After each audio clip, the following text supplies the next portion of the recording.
ஏசையா.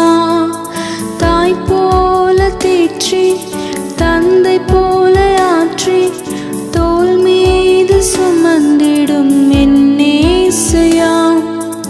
உம்மை போல புரிந்து கொள்ள யாரும் இல்லையே, உம்மை போல அரவணைக்க யாரும் இல்லையே, உம்மை போல புரிந்து கொள்ள யாரும் இல்லையே, உம்மை போல அரவணைக்க யாரும் இல்லையே. நீர் போதும் என் வாழ்விலே ஏசையா, நீர் போதும் என் வாழ்விலே, நீர் போதும் என் வாழ்விலே ஏசையா, நீர் போதும் என் வாழ்விலே.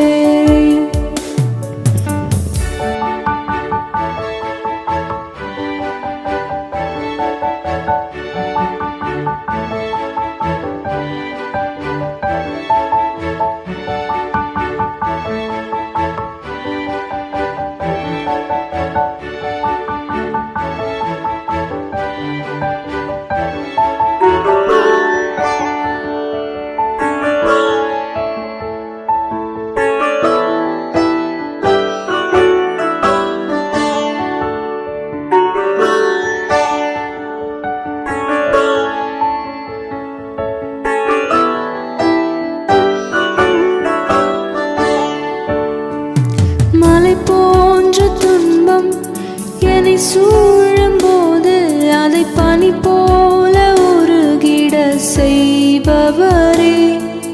மலை போன்ற துன்பம் என்னை சூழும்போது அதை பனி போல உருகிட செய்பவரே.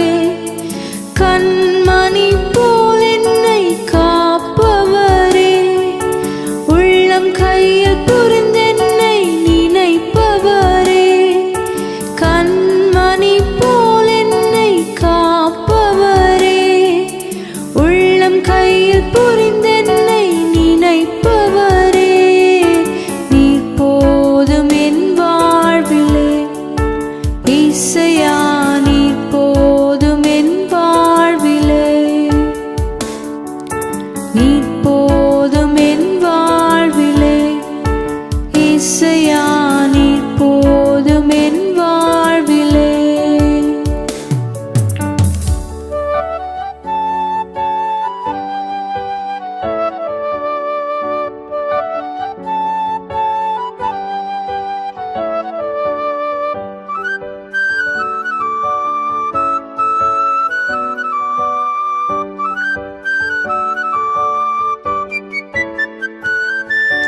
பலவீன நேரம் என் கிருபை உனக்கு போதும், உன் பலவீனத்தில் என் பலன் தருவேன் என்று. பலவீன நேரம் என் கிருபை உனக்கு போதும், உன் பலவீனத்தில் என் பலன் தருவேன் என்று. நிழல் போல என் வாழ்வில் வருபவரே, விலகாமல் துணை நின்று காப்பவரே. நிழல் போல என் வாழ்வில் வருபவரே, விலகாமல் துணை நின்று காப்பவரே. நீர் போதும் என் வாழ்விலே ஏசையா, நீர் போதும் என் வாழ்விலே, நீர் போதும் என் வாழ்விலே ஏசையா, நீர் போதும் என் வாழ்விலே. ஏசையா, உம்மைதானே என் முன்னே நிறுத்தியுள்ளேன். ஏசையா, உம்மைதானே என் முன்னே நிறுத்தியுள்ளேன். உம்மோடு இருப்ப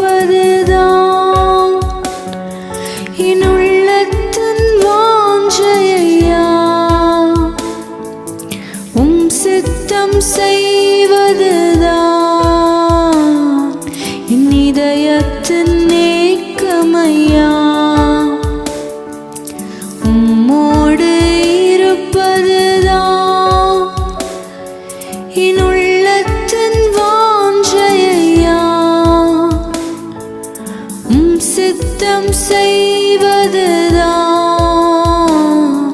என் இதயத்தின் ஏக்கமையா. இசையா உம்மைதானே என் முன்னே நிறுத்தியுள்ளேன். இசையா உம்மைதானே என் முன்னே நிறுத்தியுள்ளேன். இரக்கமும் உருக்கமும் நீடிய சாந்தமும் கிருபையும் உள்ளவரே. இரக்கமும் உருக்கமும் நீடிய சாந்தமும் கிருபையும் உள்ளவரே. என் ஜீவனை அழிவில் நின்று என் ஜீவனை அழிவில் நின்று மீட்டவரே. என் மீட்பரே மீட்டவரே. என் மீட்பரே. இசையா உம்மைதானே என் முன்னே நிறுத்தியுள்ளேன். இசையா உம்மைதானே என் முன்னே நிறுத்தியுள்ளேன். இசையா உம்மைதானே என் முன்னே நிறுத்தியுள்ளேன். இசையா உம்மைதானே என் முன்னே நிறுத்தியுள்ளேன். உங்கள் எல்லோருக்கும் இந்த மாதத்தின் முதல் ஞாயிற்றுக்கிழமையின் வாழ்த்துதலை தெரிவித்துக் கொள்கிறோம். We want to greet you on the first Sunday of this month. கடந்த 6 மாதங்களாக கர்த்தர் நமக்கு நல்லவராய் இருந்தார். For these last 6 months, the Lord has been good to us. இந்த வருஷத்தின் நடுவிலே கர்த்தர் பெரிய காரியங்களை செய்ய போகிறார். We are right in the middle of this year and God is going to do great things for us. அநேக மக்கள் அவருடைய நண்பர்கள் மக்கள் கொடுக்கிற நம்பிக்கையான வார்த்தைகளை நம்புகிறார்கள். Many people trust other people's words that have been given into their அவங்க lives. ப்ராமிஸ் பண்றாங்க, அதை செய்வேன், அது கட்டாயம் 2 லட்சம் கடனை திருப்பி கொடுத்துருவாங்க. They will say that these 2 lakhs that they have taken, they will definitely give it back. ஆனா ஒன்றும் நடக்கிறது. But nothing happens. நம்முடைய தேவனோ But our God, வாக்கு உரைத்தவர், வாக்கு மாறாது. He has promised, He will never forget His promise. ஒரு வாய் திறந்து ஒரு ஆமென் சொல்லலாமா? Will you say an amen? இந்த காலவெளியில ஒரு சில தேவன் நமக்கு கொடுத்த வாக்குத்தத்தத்தை அவர் நிறைவேற்ற வல்லவராய் இருக்கிறார் என்ற ஒரு ப்ராமிசிங் வாக்குத்தத்தங்களை நாம் பார்க்கிறோம். We are going to look at a promising word from the Lord where He has fulfilled His promises. இந்த வாக்குத்தத்தங்கள் நம்முடைய வாழ்க்கையில நிறைவேற வேண்டுமானா For these promises to be fulfilled in our life, நம்முடைய நோக்கம் உலகத்தின் காரியங்களில் இருந்து எடுத்து கர்த்தர் மேல வைக்க வேண்டும். our focus has to be taken away from the world and to be put upon God. இந்த காலங்களில் முதலாவது கர்த்தர் நமக்கு வாக்கு பண்ணுகிற ஒரு வாக்குத்தத்தம் என்னவென்றால், The first promise that the Lord gives to us this morning, நான் உன் பலனாய் இருப்பேன் என்று கர்த்தர் சொல்றார். I will be your strength, He says. இன்றைக்கு கர்த்தர் உன் பலனாய் இருக்கும் பொழுதும் If God is your strength, உன்னுடைய பலவீனங்கள் எவ்வளவா இருந்தாலும் அதை பொறுத்து நீ கவலைப்பட மாட்டாய். no matter what your weakness, you will not worry about it. காரணம் கர்த்தர் பலன் என்னுடைய பலனாய் மாறும். The reason, the Lord is my strength. அவருடைய பலன் நம்முடைய பலனாய் மாறுகிறது. His strength will become our strength. இன்னைக்கு வசனத்திலே நாம் பிலிப்பியர்கள் நிருபத்தில் 4ஆம் அதிகாரம் 13ஆம் வசனத்திலே நாம் பார்க்கிறோம். In the book of Philippians chapter 4 and verse 13 we read, என்னை பலப்படுத்துகிற கிறிஸ்துவினாலே எல்லாவற்றையும் செய்ய எனக்கு பலன் உண்டு. I can do all things through Christ which strengtheneth me. நம்முடைய பலன் எல்லாவற்றையும் செய்ய போதாது. Our strength will not be enough to do everything. காரணம் நம்முடைய நோக்கம் நம்முடைய பலத்தின் மேல இருக்கிறது. Because the reason is our focus is upon our strength. நம்முடைய ஃபோக்கஸ் ஆண்டவர் மேல இருக்குமானா, If our focus is upon God, அவருடைய பலனே என்னுடைய பலன் தான். then His strength will become your strength. அப்ப நீயும் சொல்லலாம், என்னை பலப்படுத்துகிற கிறிஸ்துவினாலே எல்லாவற்றையும் செய்ய எனக்கு இன்னும் பலன் இருக்கிறது. Then you can also say, I can do all things through Christ who strengtheneth me. இரண்டாவது பார்க்கும்போது, Secondly, we see ஆண்டவர் நமக்கு சொல்லுகிறார், நான் உன்னை விட்டு விலகுவதும் இல்லை, உன்னை கைவிடுவதும் இல்லை. the second thing we see is the Lord says, I will never leave you nor forsake you. அப்போ இரண்டாவது ஆண்டவர் நமக்கு ஞாபகப்படுத்துகிற ஒரு வாக்குத்தத்தம் என்னன்னு, So the second promise that He reminds us is, நான் உங்களுடனே கூட இருக்கிறேன். I will be with you. அதான் இன்றைக்கு மத்திய கடைசி அதிகாரத்தில் கடைசி வார்த்தைகளிலே சொல்லப்படுகிற, ஏதோ உலக முடிவு பரியந்தம் சகல நாட்களிலும் நான் உங்களுடனே கூட இருக்கிறேன். That is why in the book of Matthew chapter 28 and the last verse we see where the Lord says that I will be with you even until the end of the age. இன்னைக்கு doctor David Livingstone அவர் ஆப்பிரிக்காவுக்கு போய் அங்கேயே அந்த மக்களுக்காக மரித்தார். David Livingstone was in Africa. He gave his life there for the people. அவருடைய மனைவி அங்க மரித்து விட்டார்கள். He died there. His wife also died there. சரித்திரம் சொல்லுது அவருடைய பிள்ளை அங்க மரித்தார் என்று. History says that his child also died there. ஒரு இடத்துல அவர் சொன்னாராம், இந்த வசனம் மாத்திரம் ஏதோ உலகத்தின் முடிவு பரியந்தம் சகல நாட்களிலும் உங்களுடனே கூட இருக்கிறேன் என்ற வார்த்தை மாத்திரம் வேதத்தில் எழுதாமல் இருந்திருக்குமானால் நான் பைத்தியக்காரனாய் மாறி போயிருப்பேன். He said that if this verse was not written in the Bible, lo, I am with you always, even until the end of the world. If it was not there, I would have become a madman. மனைவி இழந்துட்டான், பிள்ளை இழந்துட்டான். He lost his wife, he lost his child. ஆண்டவர் சொன்னாரு, நான் உன்னை விட்டு விலகுவதும் இல்லை, உன்னை கைவிடுவதும் இல்லை. But the Lord said, I will never leave you nor forsake you. உபாகமம் புஸ்தகம் 31:6 எப்படி சொல்கிறது? The book of Deuteronomy chapter 31 and verse 6 says like this. இன்றைக்கு நீங்கள் பலன் கொண்டு திடமனதாய் இருங்கள், அவர்களுக்கு பயப்படவும் திகைக்கவும் வேண்டாம். உன் தேவனாகிய கர்த்தர் தாமே உன்னோடு கூட வருகிறார், அவர் உன்னை விட்டு விலகுவதும் இல்லை, உன்னை கைவிடுவதும் இல்லை என்று சொன்னார். Be strong and of a good courage. Fear not, nor be afraid of them. For the Lord thy God, He it is that doth go with thee. He will not fail thee, nor forsake thee. நம்முடைய அந்தகார நாட்களிலே, During our dark days, அலைமோதுகிற நாட்களிலே, the days when we are going from here to there, எல்லாமே நமக்கு விரோதமாய் நடக்கிற நாட்களிலே, in the days when everything is going against us, நாம் இன்னும் ஒரு அமைதலாய் ஆண்டவருக்குள்ள இருக்க முடியும்.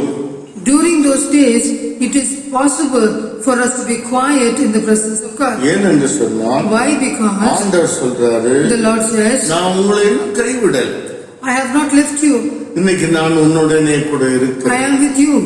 இந்த ஒரு நம்பிக்கை, நாம் அவரை காண முடியாவிட்டாலும் அவர் நம்மோடு இருக்கிறார் என்ற ஒரு நம்பிக்கையை கொடுக்கிறார். Even though we cannot see Him, we have that promise that He has given, I will be with you. இன்றைக்கு மூன்றாவதாக ஆண்டவர் நமக்கு கொடுக்கிற வாக்குத்தத்தம், Thirdly, the promise that we see, இன்றைக்கு உனக்கு ஒரு திட்டத்தை வைத்திருக்கிறேன் என்று ஆண்டவர் சொல்றார். the Lord says, I have a plan for you.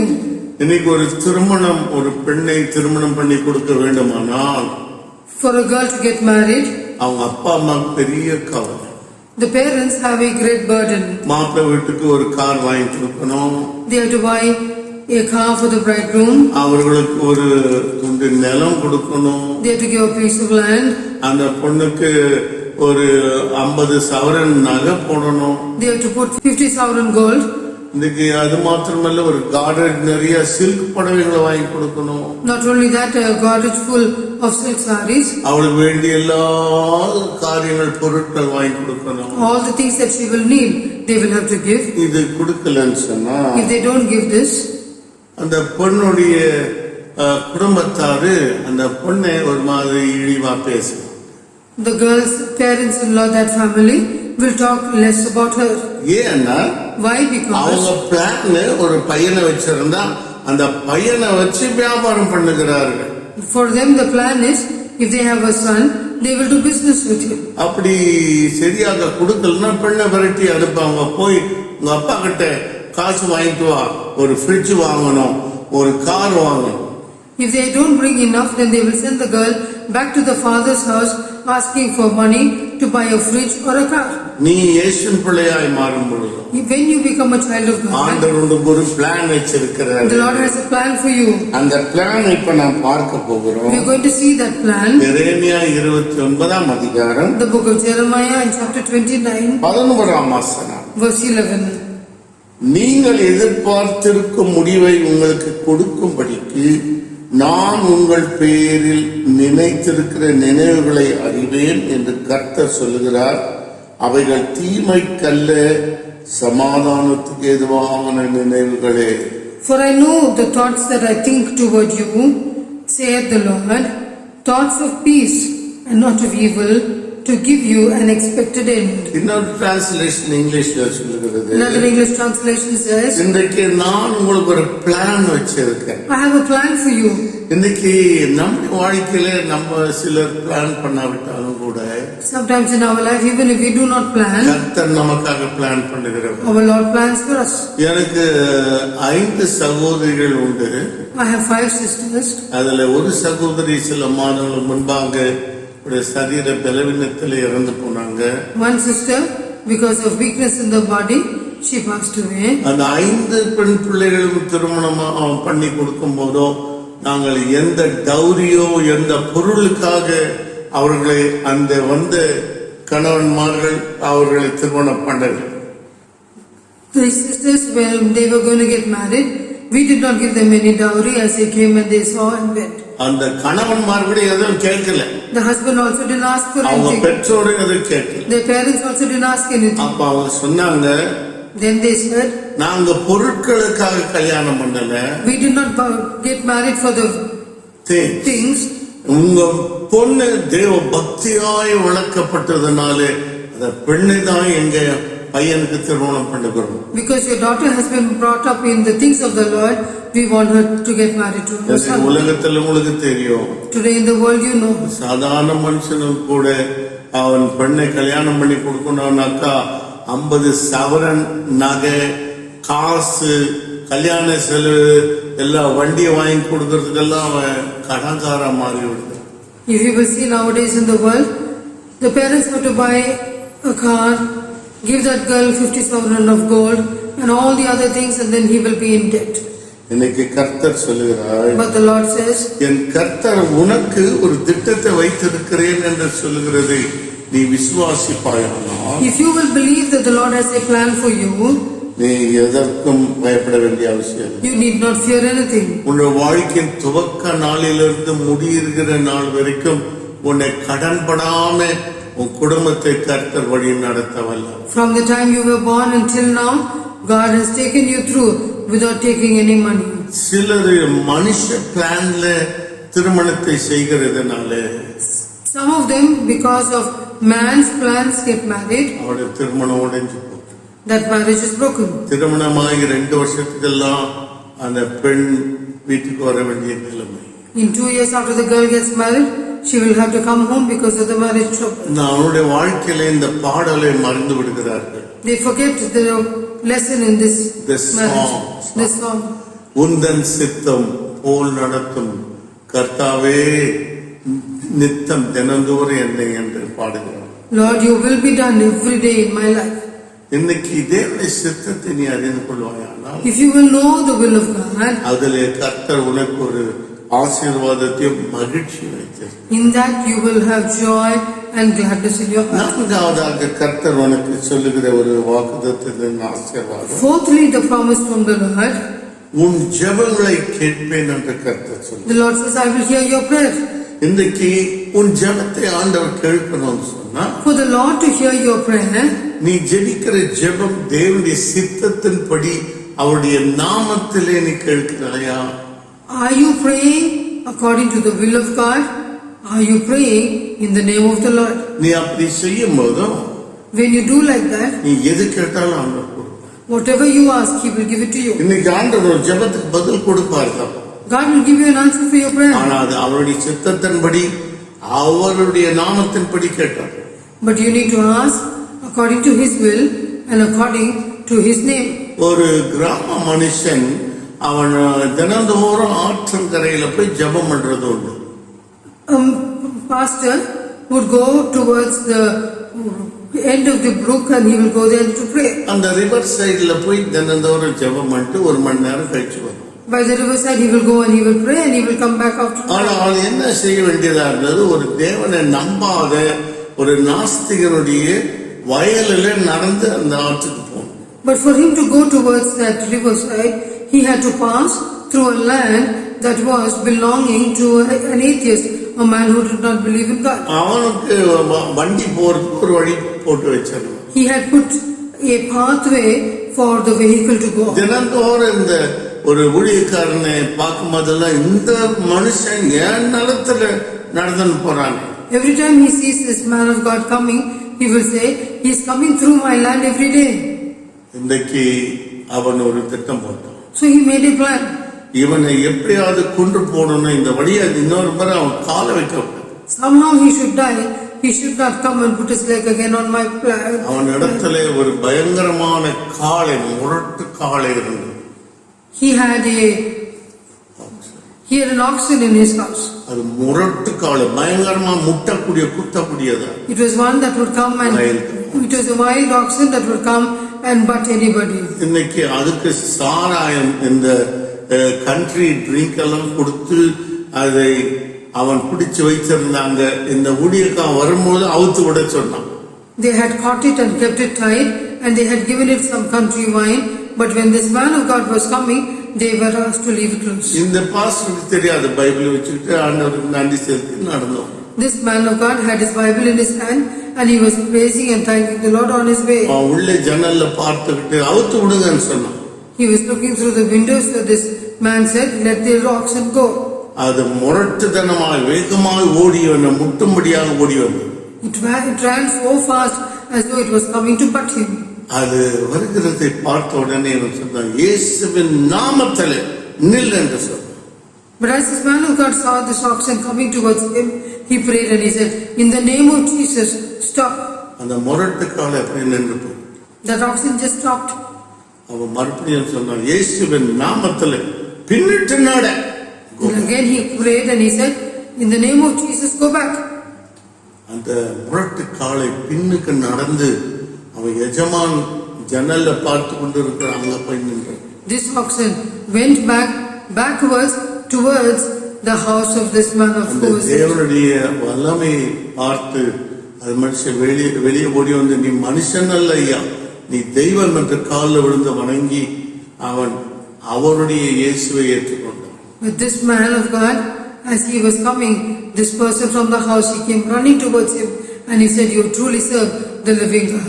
அந்த மனுஷன் நாஸ்திகன் இயேசுவை ஏற்றுக்கொண்டு இயேசுவின் ஊழியக்காரனாய் மாறி.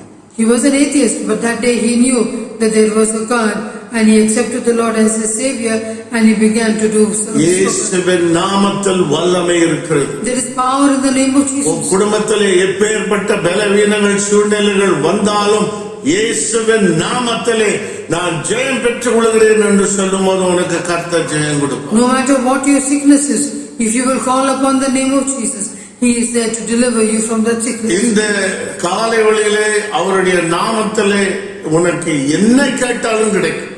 This morning as you will call out to Him, no matter what your sickness is, He will hear your prayer. இன்னைக்கு யோவான் 14ஆம் அதிகாரத்தில் 14ஆம் வசனம் சொல்லுகிறது. The book of John and chapter 14 and verse 14 says like this. என் நாமத்தினாலே நீங்கள் எதை கேட்டாலும் அதை நான் செய்வேன். If ye shall ask anything in my name, I will do it. ஆண்டவர் உனக்கு இந்த பிராமிஸ் எழுதி வைத்தார். Today the Lord has written this promise for you. உன் குடும்பத்திலே இந்த 8 மாதங்களாக வேலை இல்லாமல் சம்பளம் இல்லாமல் கஷ்டப்படுகிறாயா? This whole month, are you suffering without any money, without any food, without any work? என் கர்த்தர் உனக்காக யாவும் செய்து முடிப்பார். My God will accomplish everything on your behalf. எங்க டாடி ஊழியம் செய்து கொண்டே தங்க சுரங்கத்தில் வேலை செய்தார். My daddy, while he was still working in the gold mines, he was also being a pastor. அப்போது ஒரு ஆனந்த விகடன் மேகசினுடைய சொந்தக்காரர் ஒரு பிராமண மனிதர் இயேசுவை ஏற்றுக்கொண்டு அவர் வீட்டிலிருந்து துரத்தப்பட்டவராய் அவர் கேஜிஎஃப் தம் மனைவியோடு வந்தார். A magazine writer, he got saved and he was thrown out of his house. He and his wife came to KGF. என் தகப்பன் அவர்களை ஏற்றுக்கொண்டார். My father accepted him into the house. அவர்களுக்கு ஒரு வீடு வாடகை எடுத்து கொடுத்தார். He took a house for them.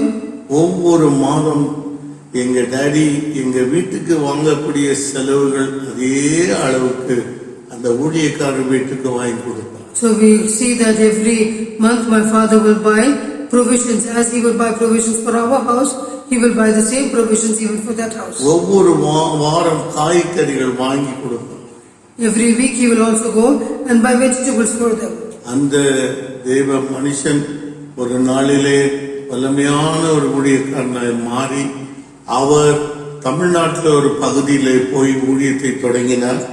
One day he became a great pastor and he would go and he would have meetings in different places. ஆண்களுக்கும் பெண்களுக்கும் தனித்தனியாய் அநாதை விடுதிகளை தொடங்கினார். He had children homes separately for boys and girls. அவர்தான் எங்க அநாதை விடுதிக்கும் அறிமுகப்படுத்தி recommend பண்ணார். He was the one who recommended our children home here. என்னுடைய மூன்றாவது சகோதரிக்கு ஒரு மாப்பிள்ளைக்கும் அவர் மூலமாக தான் வந்தது. For my third sister also, a proposal came through him. ஏன் இதெல்லாம் சொல்லுகிறேன்? Why I am saying this? அவருடைய நாமத்திலே நீ எது கேட்டாலும் ஆண்டவர் உனக்கு தருவார். Anything you ask in the name of Jesus, you shall receive. அடுத்தபடியாக நாம் பார்க்கும்போது Nextly we see, என் தேவன் நமக்காக யுத்தம் செய்கிற தேவனாய் இருக்கிறார். our God is a God who will fight on our behalf. ஆண்டவர் சொல்றாரு, நீ ஒன்றுத்துக்கும் கவலைப்படாமல் எல்லாவற்றையும் ஸ்தோத்திரத்தோடு கூடிய விண்ணப்பத்தினாலே கர்த்தருக்கு தெரியப்படுத்துங்கள் என்று ஆண்டவர் சொல்றார். The Lord says, do not worry about anything, but come with thanksgiving and make your request known before God. ஆண்டவருடைய வசனம் சொல்லுது, The Bible says, எல்லா புத்திக்கும் மேலான தேவ சமாதானம் உங்களுக்குள்ளே உங்கள் வீடுகளில் ஆளுகை செய்யும். then only will the peace of God rule and reign in your homes. சில நேரத்திலே நம்முடைய குடும்பத்திலே ஒரு சச்சரவு பிரச்சனை வந்தா நம்ம போய் அதை ஃபைட் பண்ணுறோம். Sometimes when in the family, when there is some problem or difficulty, we go there to fight and solve it. எனக்கு ஒரு ஐயா தெரியும். I know a brother. அவருடைய பிள்ளைகள் பள்ளிக்கூடத்தில் ஃபெயில் ஆயிட்டா டீச்சரை போய் திட்டுவார். If his child will fail in the class, he will go and quarrel with the teacher. அவர் சொல்லுவார், என் பிள்ளை நல்லா தான் exam எழுதிச்சு, My child wrote the exam well. நீங்க தான் ஃபெயில் பண்ணிட்டீங்க. You only failed him. கடைசியில் பார்த்தா அவங்க பிள்ளை கோடி முட்டை 0 ஆயின்னு இருக்கும் எல்லாத்துலயும் படிக்காம. Finally you see that the child would get 0 because he did not study. ஆனா இவர் போய் அவர் சொந்த பேரத்தில் ஃபைட் பண்ணுவார். But he will go and fight in his own strength. Teacher பார்த்துச்சு, The teacher saw. இந்த ஆளுக்கு பாடம் கத்து கொடுக்கணும்னு சொல்லி அவங்க பிள்ளை 2 வருஷம் அது டிப்ளமா ஒரே கிளாஸ்ல உட்கார்ந்து ஃபெயில் ஆகி படிச்சுச்சு. The child was studying in diploma and 2 years it failed and failed. அவன் டிப்ளமா படிக்கல. He did not study diploma. 7ஆம் கிளாஸ் 8ஆம் கிளாஸ் படிச்சுட்டு இருந்தா. He was studying 7th standard, 8th standard. ஒரே கிளாஸ்ல 2 பேரும் படிச்சதுனால 2 வருஷம் படிச்சதுனால டிப்ளமா வாங்கிட்டா அந்த class. Because he studied for 2 years in the same class, he received a diploma. காரணம் அவளுக்கு மண்டையில ஏறல. Because the reason was he was not able to study. Nothing was getting in his head. இங்கே ஆண்டவருடைய வசனம் சொல்லுது. But here the word of God says, யாத்திராகமம் 14:14 சொல்லுது. The book of Exodus in chapter 14 and verse 14 says, கர்த்தர் உங்களுக்காக யுத்தம் பண்ணுவார், நீங்கள் சும்மா இருப்பீர்கள் என்றான். The Lord shall fight for you, and he shall hold your peace. நீங்க ஆண்டவர் சொல்றாரு. Today the Lord says, in a translationல just stay calm. In another translation it says, just stay calm. அமைதியா இரு. Be quiet. ஏன்னா Why? உனக்காக யுத்தம் செய்ய ஒரு பெரிய தேவன் உன்னோடு கூட இருக்கார். Because to fight your battle, the Lord, big God, will come and fight for you. இன்றைக்கு இதுக்கு நீதான் முடிவு எடுக்கணும்ன்ற ஒரு நிர்பந்தம் நம்முடைய வாழ்க்கையில வரும். Sometimes we will come to a place where we will have to make a decision. ஆனா ஆண்டவரே எனக்கு என்ன செய்யறதுன்னு தெரியல அப்படின்னு ஆண்டவரே நீங்க இத பார்த்துங்க சுவாமி என்று நீ ஆண்டவருக்கு ஒப்பு கொடுப்பாயானா. But if you will tell the Lord, Lord, I do not know what to do in this situation, will you please help me? அப்ப ஆண்டவர் உனக்கு அவருடைய திட்டத்தை கற்றுக் கொடுப்பார். Then he will show you his plan. ஆண்டவருடைய வழிக்கு நீ ஒப்பு கொடுக்கணும்னு சொன்னா, when you commit yourself to do the will of God, இன்னைக்கு ஆண்டவரே என் சித்தப்படி வாங்க, not my will, O God, உம்முடைய சித்தத்தின்படி செய், but your will alone be done. அப்ப ஆண்டவர் உனக்காக யுத்தம் செய். Then the Lord will fight for you. இன்றைக்கு என்னுடைய தகப்பன் கோல்ட் மைன்ஸ்ல அநேக ஆயிரக்கணக்கான மக்களுக்கு அவர் மாதம் பேமெண்ட் வழங்குவார். When my father was working in the gold mines, he would be giving salary for so many thousands of people every month. ஒரு 10ஆம் தேதி சம்பளம் கொடுக்கிற நாளிலே, on the 10th of the month, when they would give his the salary, ஒரு தகப்பன் ஜெயில அடைக்கப்பட்டிருக்காங்க இந்த தவறான செய்த காரியத்தினால். a father was put in jail because of something wrong he had done. அப்போ அந்த ஜெயிலுக்கு இவங்க குடும்பத்தார் பார்க்க போன போது அவங்க ஒரு பையன், ஒரு 10 வயசு பையனை பார்த்து சொன்னாரு, நீ போய் ஐயா கிட்ட போய் எங்க டேடி சம்பளம் வாங்கிட்டு சொன்னாருன்னு சொல்லுப்பா, அவர் கொடுப்பாரு என்று சொன்னார். When the family members went to the jail to see the father says to the son who is 10 years old, go to Ayya and ask him, saying, my father wants the salary. அப்போ ஐயாக்கு இவன் ஜெயில இருக்கான்னு தெரியாது.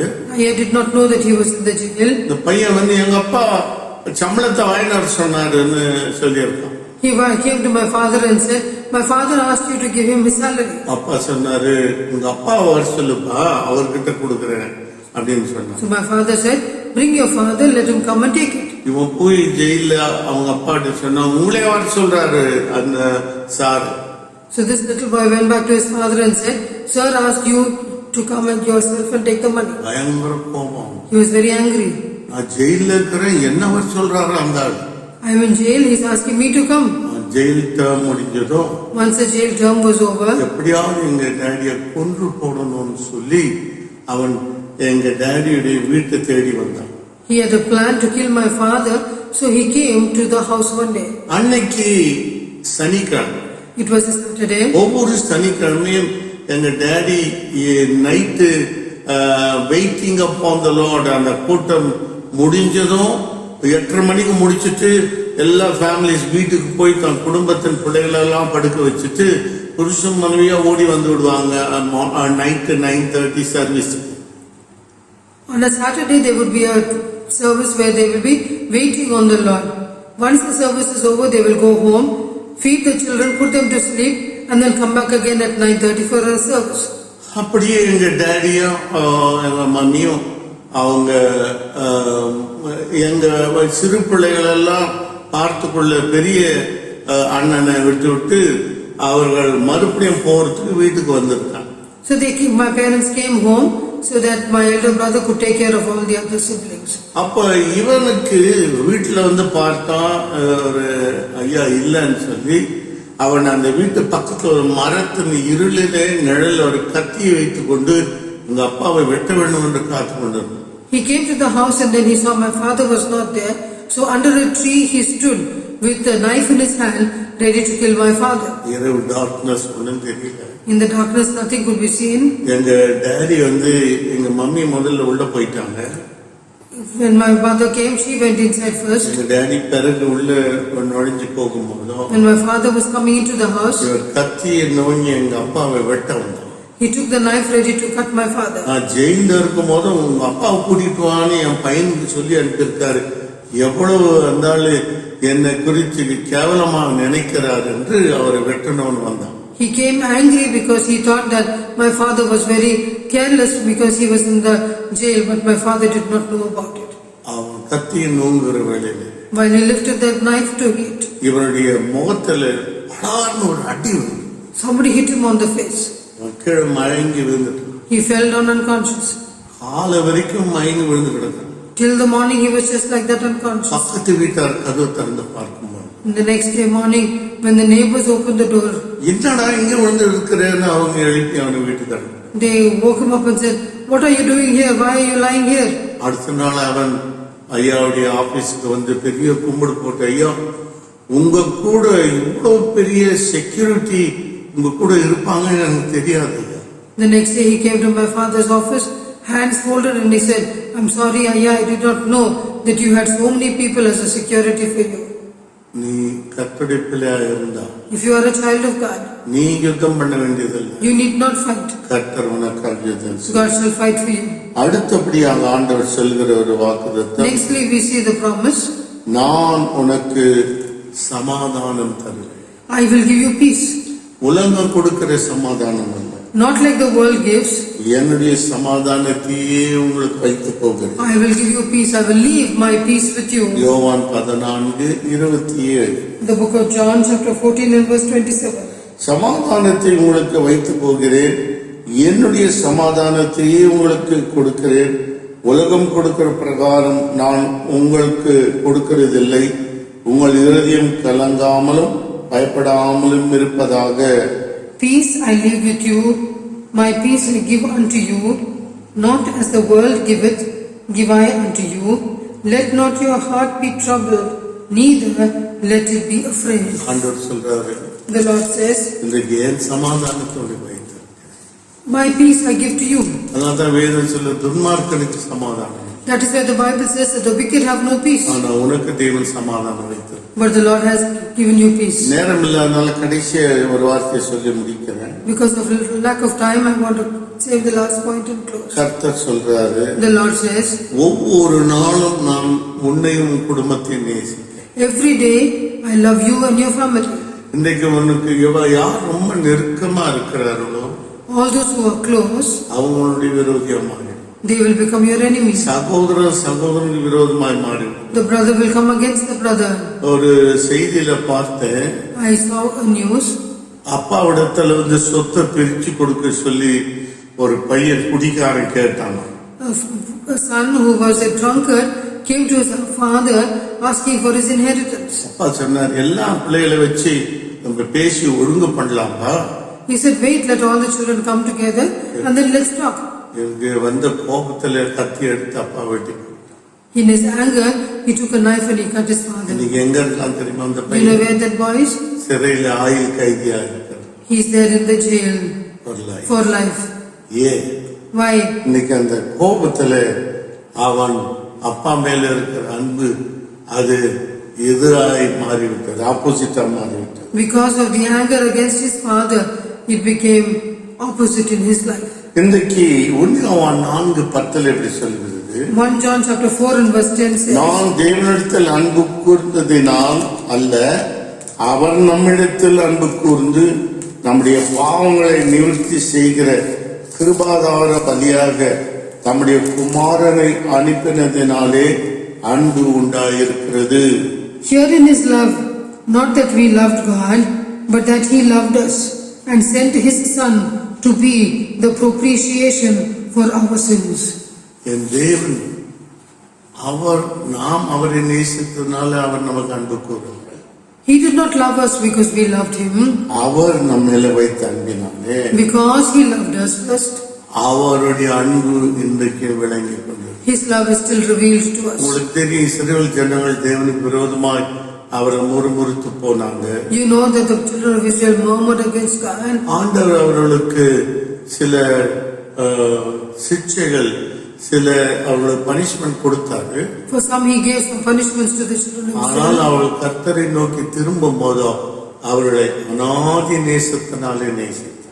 When they came and asked his forgiveness, then with that everlasting love he showed his love upon them. இன்னைக்கு அந்த தேவன் உன்னை நேசிக்கிறேன் என்று சொல்லுகிறார். This God tells you He loves you.